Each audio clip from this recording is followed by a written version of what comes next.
Out front tonight, Cheney versus Trump. The number 3 House Republican, Liz Cheney, is not backing down as Trump and his allies try to purge her from the GOP. Sources telling CNN that Cheney today met behind closed doors at a Republican conference and tore into the former president and his lies about the election, saying, quote, "We can't be a cult of personality. We can't whitewash what happened on January 6th or perpetuate Trump's big lie. It is a threat to democracy. What he did on January 6th is a line that cannot be crossed." These are simple facts, but it is a stunning remark coming from the highest-ranking Republican woman in the House. And just by saying those facts, she could lose her leadership position, at the least. A senior House Republican telling CNN that Cheney could lose a vote and be kicked out of leadership because she continues to take on Trump. Her comments have left the House Minority Leader Kevin McCarthy, quote, furious at Cheney, according to just one source. Well, Cheney earlier today came out on Twitter saying the 2020 presidential election was not stolen. Anyone who claims it is was spreading the big lie, turning their back on the rule of law and poisoning our democratic system. Anyone who is, well, right now, that person is the former president, because he put out a statement just this morning. This is what she was responding to. He said, the fraudulent presidential election of 2020 will be, from this day forth, known as, caps, the big lie. I just want to call out here just something really simple, having known Trump for 20 years. He is doing what he has succeeded at doing his whole life, projecting his own reality onto others. Because, of course, he knows that the words the big lie have come to refer to Trump's lie that the election was stolen. So he's going to try to appropriate them, trying to create confusion, to turn the tables. And he didn't stop there. This afternoon, he released another statement calling Cheney a warmonger, claiming she'll never run in a Wyoming election again, taking her on, yet again, for telling the truth. There really was, the president and many around him pushed this idea that the election had been stolen. And that is a dangerous claim. It wasn't true. The election wasn't stolen. The notion that the election had been stolen or that the election was rigged was a lie. And people need to understand that. These are basic facts. And yet Republican Congressman Anthony Gonzalez tells CNN, I quote him, if a prerequisite for leading our conference is lying to our voters, then Liz is not the best fit. And Cheney is not the only one under attack. This was the response when Mitt Romney, who voted to impeach Trump, brought up the former president while speaking to Republicans in his own state. I don't hide the fact that I wasn't a fan of our last president's character issues. And I'm also no fan. That's the senator who received an overwhelming 63% of the vote in 2018. And, of course, on cue, in a statement today, Trump comes out and calls Romney a stone-cold loser.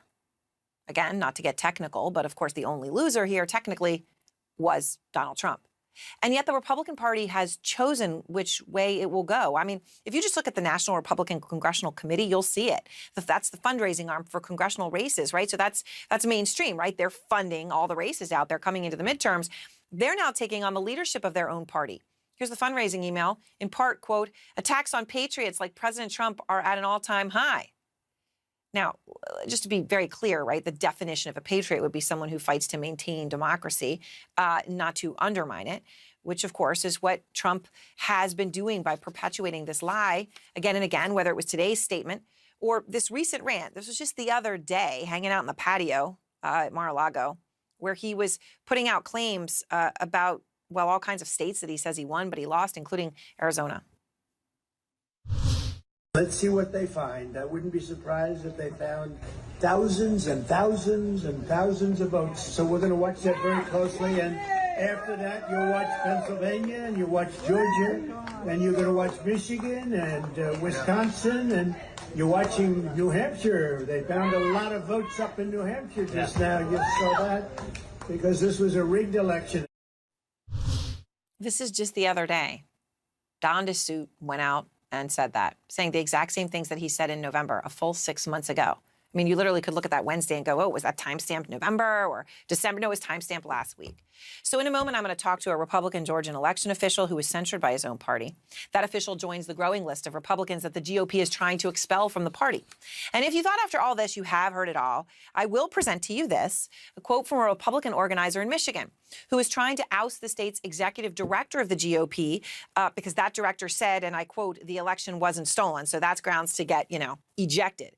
Deborah L. telling the Washington Post, quote, I speak for many people in that Trump has never actually been wrong, and so we've learned to trust when he says something.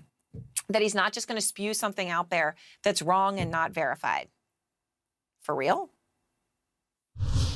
Then I see the disinfectant where it knocks it out in a minute, 1 minute. And is there a way we can do something like that by injection inside or almost a cleaning? I don't put that out there to be funny. I just put it out there to show you how literally this is what he does. His entire brand, his entire persona, right, is about hyperbole, exaggeration, and spewing things that are wrong and not verified. That is the Trump brand. But now those lies are becoming a threat to American democracy because people actually believe what he's saying.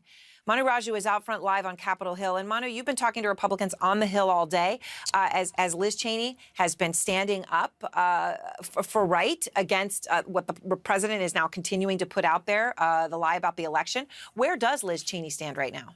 She's on very shaky ground internally, and there's still an open question about whether she can hang on in that number 3 post in leadership. Remember, back in February, she faced down the threat to her leadership post in the aftermath of her joining 9 other House Republicans to vote to impeach Donald Trump on a charge of inciting the January 6th insurrection. At that time, the House Republican leader, Kevin McCarthy, he told his conference behind closed doors to give him the leadership team he needs to lead the Republicans back to the majority. Then the Republicans voted overwhelmingly to support her to stay in the post. Things have changed, according to multiple Republicans that I have spoken to. The opposition has grown beyond the most conservative wing of the Republican conference, the House Freedom Caucus, to other elements of the Republican conference as well. People who support her have told me that they don't know if they could support her again because, in their view, they believe that her comments against Trump will hurt their ability to unify ahead of the 2022 midterms. Kevin McCarthy has tried to align himself with Trump,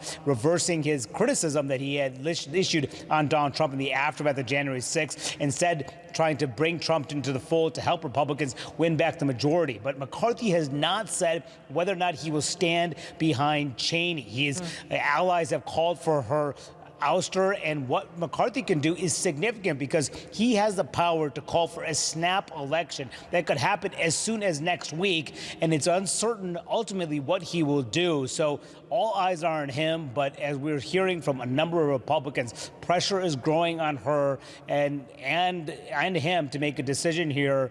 But it's a secret ballot election, Aaron. So if and when this time comes, it's still an open question about whether she can hang on.